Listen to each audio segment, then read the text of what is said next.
Salah satu hal yang membuat Wahabi sering membuat rusuh adalah karena mereka tidak paham mustalahat, sehingga yang tak masalah justru dianggap masalah.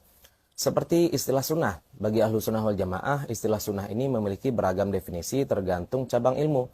Menurut ahli bahasa, sunnah adalah ajaran, kebiasaan, juga terobosan. Menurut ahli fikih, sunnah adalah perkara yang dianjurkan untuk dilakukan dan tidak masalah jika ditinggalkan. Menurut ahli hadis, sunnah adalah segala sesuatu yang dinisbat kepada Nabi SAW, baik itu perkataan, perbuatan, ketiadaan pengingkaran maupun sifat. Ahlu sunnah wal jamaah akan menyamakan dulu persepsi terkait definisi sunnah, baru kemudian melanjutkan diskusi agar jelas ujung pangkalnya. Lain dengan Wahabi yang mencampur adukkan pemaknaan sehingga makna sunnah ahli hadis malah dibawa ke ranah fikih. Ngap, sini saya kasih paham. Beristri lebih dari 4 itu bagi ahli hadis adalah sunnah, tapi bagi ahli fikih adalah haram. Makanya kalau mau tahu mana yang akan diamalkan, rujukan kita adalah ahli fikih, bukan ahli hadis. Salah paham makna sunnah juga membuat mereka salah paham lawan kata dari sunnah. Bagi ahli fikih, lawan sunnah adalah makruh. Bagi ahli hadis, lawan sunnah itu tidak ada. Bagi Wahabi, lawan sunnah adalah bid'ah. Nah, ini nih pemikiran kriminal Wahabi, sehingga mereka menganggap orang yang melakukan sesuatu yang tidak dilakukan Nabi sebagai ahli bid'ah. Ngap, Nabi juga tidak pernah membagi makhrijul huruf menjadi syafatain, lisan, jauf, khasyum, dan halak. Nabi juga tidak pernah membagi i'rab menjadi rafa, nasab, khafat, dan jazam. Tidak pernah mengkodifikasi Al-Quran dan membaginya menjadi 30 juz. Padahal itu bisa beliau lakukan. Apa kemudian kalian katakan bahwa pelajar dan penghafal Al-Quran itu ahli bid'ah semua?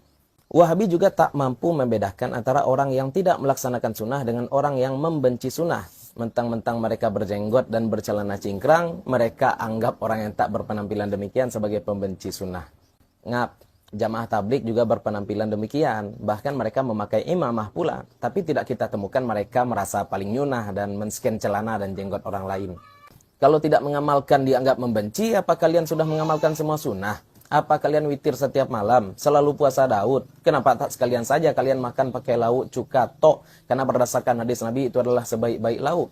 Coba lihat perkara yang diributkan oleh Wahabi di tengah masyarakat. Sebenarnya adalah perkara yang sudah dituntaskan oleh para fuqaha dari dulu.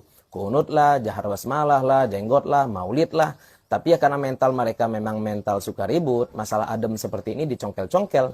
Ini karena memang kualitas ilmu dan nalar mereka rendah, tapi tingkat beringasnya tinggi. Makanya mereka hanya bisa mengetengahkan manhaj sesat mereka di tengah awam. Mana ada mereka yang berani mengangkat masalah ini ke forum ilmiah. Maka untuk Wahabi, ngap, jangan kira saat kalian menebar kebohongan di tengah masyarakat, para ulama akan diam. Cukuplah keengganan kalian berdialog dan berdiskusi secara terbuka menjadi bukti bahwa landasan manhaj kalian bukan ilmu tetapi nafsu. Kalau memang ilmiah, saya tunggu kesiapan kalian, siapapun itu, untuk berdialog secara resmi dan terbuka.